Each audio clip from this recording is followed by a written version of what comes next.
Olá, turma. Vamos aqui à nossa segunda aula de filosofia referente ao bloco de humanas.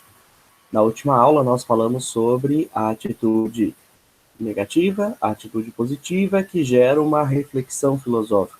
Significa dizer, na prática, que gera um olhar crítico, que gera uma atitude crítica, no sentido de análise, de capacidade de olharmos para o nosso meio, de olharmos para a nossa sociedade, de olharmos para o homem, de olharmos para nós mesmos de uma forma diferente, em que não aceitamos as verdades que por vezes tentam se impor a nós, ok? Essa é a capacidade que nós temos enquanto homens, indivíduos pensantes, de nos colocarmos diante da sociedade e pensarmos de forma crítica acerca de tudo o que existe, começando por nós mesmos. Portanto, a ideia de que o pensamento, a atitude deve se voltar para si mesmo. Nesse segundo momento, nós vamos falar sobre a naturalidade ou a natureza desse filosofar, dessa reflexão filosófica que diz respeito ao modo de ser do homem. Eu comentava com vocês um pouco no primeiro vídeo, na primeira aula, que eu posso até negar isso, ou seja, esse olhar reflexivo, filosófico, mas isso é da nossa natureza. Isso significa dizer que a filosofia passa a ser uma necessidade do espírito humano.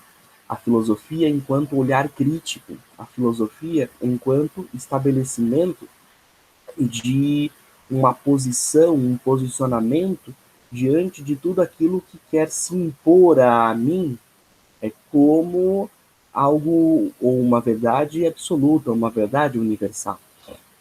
E aí a pergunta, bom, se isso é natural a mim, essa atitude crítica, por que o homem sentiu necessidade de filosofar? E aí dirá Aristóteles, os antigos gregos respondiam que tal necessidade de filosofar se enraiza na própria natureza do homem. Por natureza, segundo Aristóteles, todos os homens aspiram ao saber. E ainda mais, exercitar a sabedoria e o conhecer são por si mesmos desejáveis aos homens. Com efeito, não é possível viver como homens sem essas coisas. Veja, isso deve se tornar muito significativo para a gente.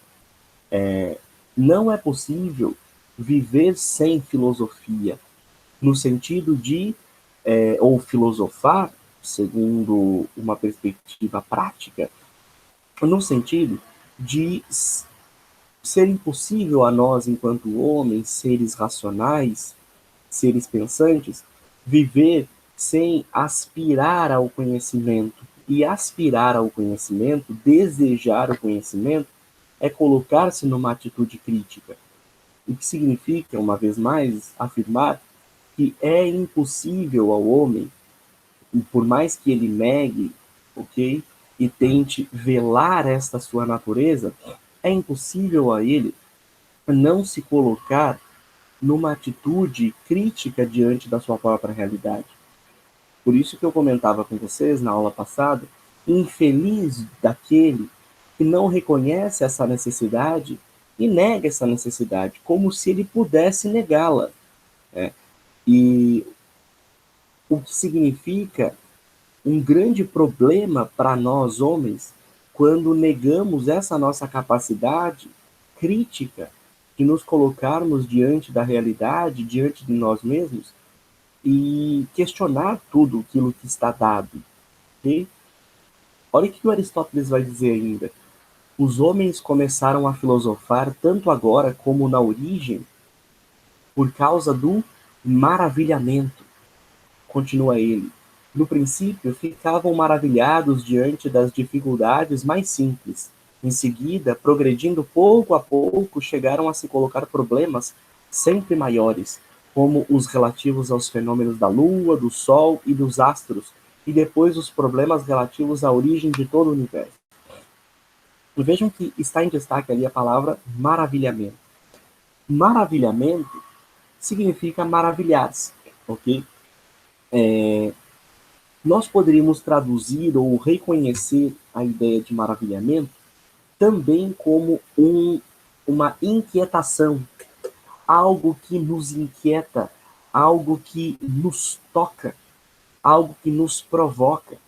Então, quando Aristóteles inicia a frase dizendo: os homens começaram a filosofar, tanto agora como na origem, por causa do maravilhamento. E traduzindo essa pequena frase, a gente poderia dizer o seguinte: os homens começaram a pensar criticamente, isto é, filosofar.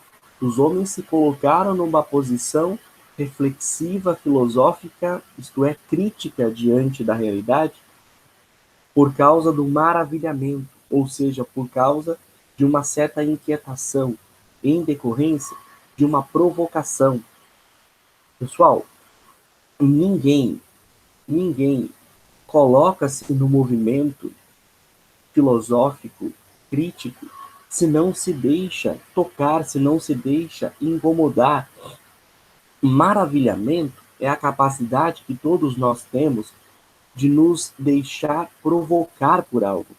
Um grande problema que nós temos, sobretudo nós, talvez, na época em que nós vivemos, no período que nós vivemos, chamados de contemporaneidade, ou sei lá, o nome que se queira dar, pós-moderno, uma modernidade, segundo um pensador chamado Zygmunt Bauman, uma modernidade líquida, enfim, não vou entrar agora no problema da terminologia, né, de um auto-reconhecimento da nossa época agora, mas um grande problema que nós hoje temos enquanto homens é a falta de empatia, isto é, a falta de deixar-se provocar pelas coisas.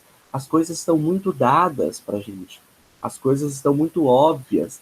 Então a gente lê determinada reportagem, pior ainda quando a gente se deixa tomar por determinado meme, como, né, nós conhecemos hoje, determinada frase, e nós acreditamos que aquilo dali é a totalidade de tudo, e aquilo dali talvez possa expressar o conhecimento único e verdadeiro. E eu vou assumindo aquilo como se fosse natural. E eu não me deixo mais tocar, eu não me deixo mais me maravilhar com a coisa. Ou seja, na prática, eu não me deixo mais provocar. O que significa um grande problema, porque eu só começo a filosofar, ou seja, eu só me coloco criticamente diante de algo se essa coisa, se esse algo me provoca. À medida em que as coisas não me provocam mais, à medida em que a realidade não me provoca mais, eu não me coloco mais numa atitude crítica. O que significa dizer que eu não me coloco mais numa atitude filosófica, numa reflexão filosófica. E aí eu perco aquele caminho da atitude negativa, da atitude positiva, de juntar isso, de tornar isso uma reflexão filosófica, uma reflexão crítica. Isso tudo porque, definitivamente, as coisas não me provocam mais. Eu não pergunto mais sobre as coisas, eu não me deixo mais provocar sobre alguma coisa ou sobre a realidade. Vejam que isso é um grande problema, porque, e aí repito, os homens começaram e só apenas vão filosofar, ou seja, colocar-se criticamente à medida em que se deixam provocar por algo.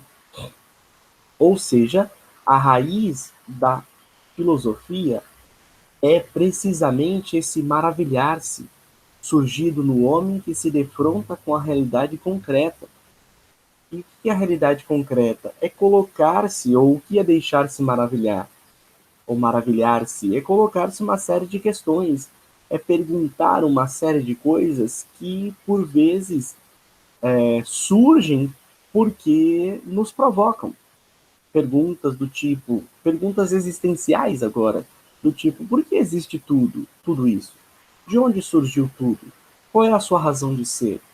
Esses são problemas que equivalem ao seguinte: por que existe o ser e não existe o nada? ou várias outras questões, várias outras interrogações que nós vamos colocando ao longo do tempo, à medida em que eu me deixo maravilhar, se eu me deixo provocar. Se não ocorre a provocação, se não ocorre o primeiro impulso, não vai ocorrer a pergunta, o questionamento. Ou seja, a filosofia, ela é movida por essa provocação, ela é movida por esse maravilhamento, o que vai gerar, em última instância, uma série de questionamentos. Tudo bem?